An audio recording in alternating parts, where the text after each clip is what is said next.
What is better, build to sell or build to rent? Well, let me qualify the question. We are in March 2026, and this has been the same answer really for the last 12 months or so. When you build to sell, you are gonna be competing with the major builders out there.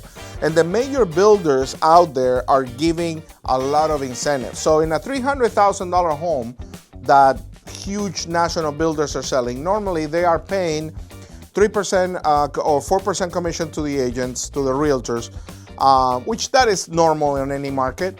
But they're also giving $15,000, $20,000, $25,000 in closing costs to the buyer. That comes out of your profit if you want to compete with them. And the most important thing, because our rates are at 6.25, they are paying down the rate to 3.99, 4.25. And what that means is that they're paying out of their pocket, out of that profit of that house, $25,000 to $30,000 towards the buyer's interest to lower that interest.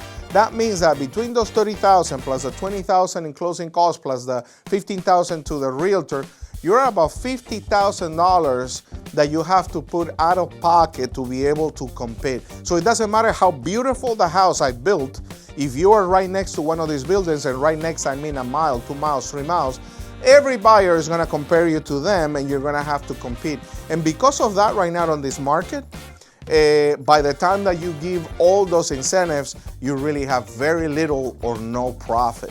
So right now, it's the market to build and rent, where you can actually build the property. We have, for example, properties that are single-family homes that have a mother-in-law suite, and you can have 2 tenants on it, or we can do a duplex, a triplex, a sixplex, because in multifamily, you don't have national builders like that, so you're not competing with them when you're renting or when you're selling.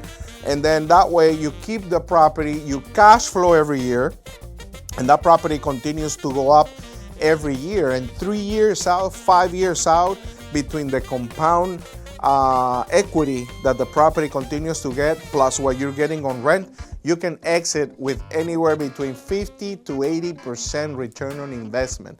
3 years out, 5 years out.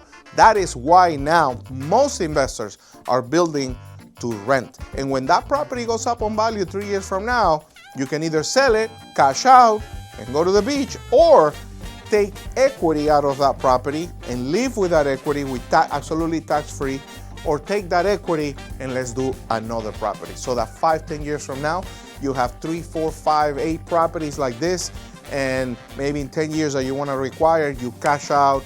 When you want to retire, you cash out and you are completely gone and nobody finds you anymore. That is, I think, the point of this. So for more questions, please call us here at Queen Homes.